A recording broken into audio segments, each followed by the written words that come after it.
Kieran Trippier will score a goal in a Champions League match this season. You will see. If not, I will eat a goddamn finger. Please score a goal, Trippier. Wouldn't you know it, we get to match day 6. Kieran Trippier steps up to take a goddamn penalty and misses it. You had one chance, Kieran. Just put the thing in the back of the net. No wonder you're a goddamn right back. Well, a bet's a bet.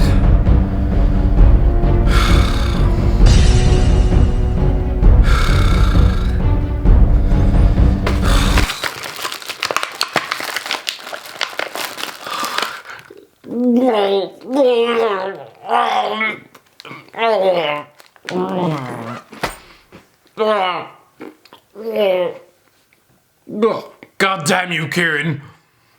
Hello, welcome to HITC Sport, and oh, look at that, my voice is actually back. I'm surprised as all of you lads, this is the first time I've spoken all day. What a depressing life I lead. Right, football sackings are a bit of a sore subject for me. Last Christmas I spent it stuffed in a bin. This one, you're all gonna see me take a bath in something that gets excreted out of a cow's left nipple. So clearly, me predicting which managers are going to lose their jobs and when, I'm clearly very good at this. So why don't I do an entire video literally predicting what month next year each respective manager is going to lose their job? What could possibly go wrong? January, Ole Gunnar Solskjaer. Yeah, knowing my luck, Ole Gunnar Solskjaer is going to be sacked 1 week after Christmas. It will be 6 days as soon as the clock strikes midnight on New Year's Eve while I'm still stinking of stale milk. Christ above, I'm going to be picking lumps of calcium out of my hair for the next 3 weeks. I cannot wait. I'm predicting a New Year's Eve epiphany for Ed Woodward. He'll be out at his local discotheque, drowning his tonsils in 6 pints of vodka. And then we'll come to a swift realization that Ole Gunnar Solskjaer is definitely not up to the job. I mean, for Christ's sake, both Carlo Ancelotti and Mauricio Pochettino are available. Okay, you could hire my insane Uncle Tim, the lad who shoots pigeons at the airport, and he would do a better job. It's like having 2 supermodels register their interest in you. Oh no, thanks, Margot Robbie. I'd rather spend my Friday nights clipping my great aunt's toes. Don't be fooled by those recent wins over Spurs and Man City, lads. Ole Gunnar Solskjaer is not the man for the job. And yeah, he'll be gone in January. Oh god, I'm not looking forward to that bath. February, Nigel Pearson. Nigel Pearson, one tip. Please don't put a mortgage down on a house in the Watford area. Christ above, just book a hotel for 6 weeks. Crash on a mate's couch, anything. Just don't invest in property because anybody with a working brain will tell you. Just like Kaka on his wedding night, you won't be lasting very long. Christ above, accepting a job offer from the Watford owners. It's like you want to blemish your CV with another sacking. Honestly, this board has gone through 13 different managers. They've sacked a Europa League winner twice. Literally the most cutthroat owners in football. Sanchez Flores was given 10 games. It's like going out with a girl who has a reputation for breaking up with her boyfriends at the drop of a hat over the slightest goddamn infraction. Like if you don't make your bed, forget to iron your socks, get caught in bed with her sister, anything. Pearson's record since leaving Leicester isn't great. He was sacked by Derby after just 2 months, spent 2 years in the Belgian 2nd Division. I can imagine him striding into Watford, getting Troy Deeney in a headlock, drowning Tom Cleverley in the bath, and comparing every journalist in the media to a goddamn farmyard animal. He's getting sacked 100%. Honestly, lads, if this man lasts until the end of the season, I will Actually, wait, no.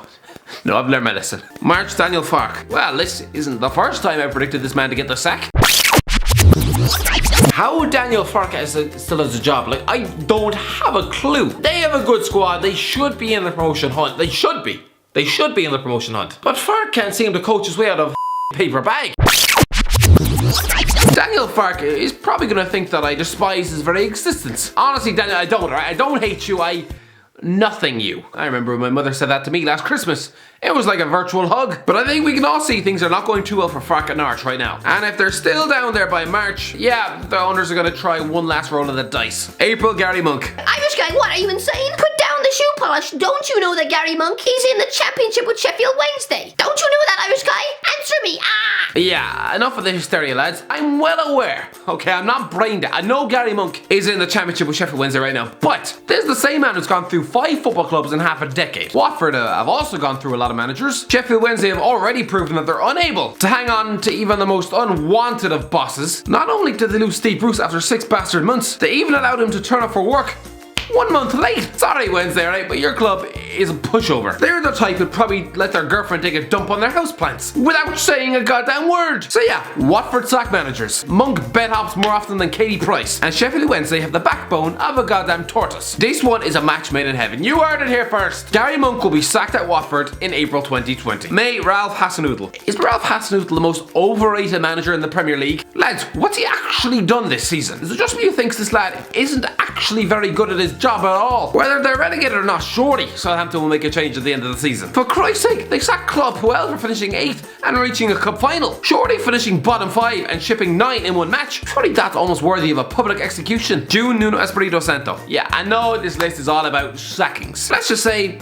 managerial changes. Men who will leave their post. And Nuno Espirito Santo, I think in June, he'll be walking out on Wolves. Honestly, how many more excellent seasons can he keep getting away with before a big club finally takes notice? Santo is one of the most underrated coaches in Europe. Even this season, when most clubs usually just take the domestic season off after being dealt the hardship of the Europa League games. But no, they're still flying high in the Premier League. Honestly, lads, give Wolves another top 10 finish, a good run in Europe, 100% a club on the continent is gonna be giving him a chance. Maybe someone like Atletico Madrid if Diego Simeone leaves. But whatever you do, Santo, please don't sacrifice your ambitions for a blank page. Check out the back arse of China or Qatar. I still haven't forgiven Michael Laudrup. You were supposed to be the chosen one. July? Nobody. I'm not delusional, lads.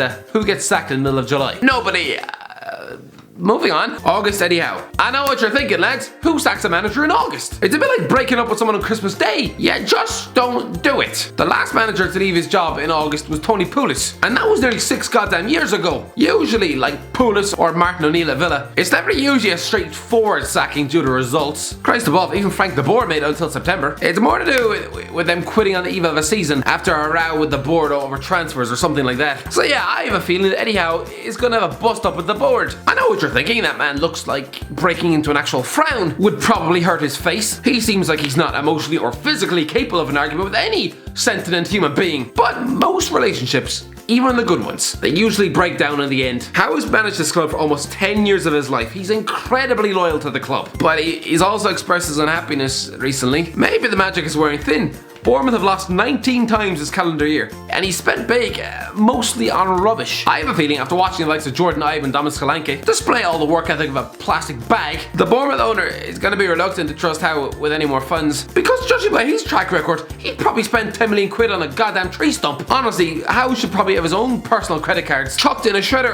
or placed on the top shelf of his house. Just keep them out of his reach for the sake of his own bank account. I mean, that man probably spends 50 quid a day on expired yogurts. He has no financial acumen. And so Howe will probably get offended by the Bournemouth owner withholding funds, point to the fact that he's consistently turned down big money offers to stay at little old Bournemouth. There'll be a bust up and he'll leave on the eve of the season. Leaving Bournemouth, the club with a 10,000 seater stadium and a change room that probably smells of dragon piss, forced to root around with the likes of Paul Lambert or God help us all, Owen Coyle. September, Steve Bruce. I know, alright, Steve Bruce is the golden god on Tyneside right now. Lads, a lot can happen in 11 months, especially at St. James's Park. The Newcastle fans, they are capable of flicking in an instant. Bruce was never a popular appointment, and yeah, those wings are keeping the vultures at bay for now, but make no mistake about it, the moment he ends up on a losing run, half the crowd will be hissing for blood. For Christ's sake, some fans were calling for his head after just 2 defeats. Once the Magpies hit a sticky patch, and with crowd attendances continuing to fall, Mike Ashley will pull the trigger. Before tucking into a celebratory KFC family bucket for one. October, Mark Warburton. Yeah, October is about the time managers start getting sacked. Let's be honest, in the year 2020, there's probably going to be a few that lose their job this month. I've said it since the start of the season. QPR are going up. I realise this might look like an insane call in 9 months, but you know what? Not only am I going for 6th, I'm gonna say that you're gonna win the playoffs. Why not? You know what? Why not? I'm gonna boldly stand by my claims. 6th, QPR going up. Oh god, no, I take it back. Alright, I'm gonna stick with this one. Partly because if it comes off, I will look like an actual genius. And if Brentford go up, I'm gonna be taking the biggest L of 2020. I'll tell you what, right? If this is the year Brentford do go up, I will get Pontus Jansson's name tattooed somewhere on my body. Oh Christ, no. How the hell am I going to explain that to the grandkids? So yeah, let's say this time next year, QPR in the top flight, and do what most frightened promoted clubs do. Hit the panic button at the first sign of danger. Just don't replace him with Harry Redknapp, lads. Christ above. November, Slaven Bilic. Again, lads, I think we're all expecting West Brom to go up this season, right? Great! The West Brom board have shown themselves to be pretty ruthless, tossing Alan Pardew out like a used condom after just 3 months, sacking Darren Moore despite being in the hunt for the playoffs. I fully expect them to get rid of Bilic if they're down in the dumps next winter. December, Roy Hodgson. I could have gotten with someone like Frank Lampard for shock value. Honestly, there's some clickbait experts out there that would have probably chucked Pep Guardiola in the goddamn thumbnail. But don't worry, lads, I don't spend my weekly afternoons huffing glue out of a damp sweaty sock. I am well aware that neither man will lose his job next year. Come on. Roy Hodgson, though, I mean, yeah, he's done a great job with Sellers Park. Rebuilt his reputation after becoming a geriatric meme at Euro 2016, putting Harry Kane on corner kicks. I mean, come on. But a lot changes in a year. Say Palace begin next season poorly. Haven't been able to replace Wilfred Zaha. Who do you think is going to pay the price, lads? Unquestionably, a 73-year-old Roy Hodgson. I mean, come on, lads. That's older than Sir Alex Ferguson when he retired.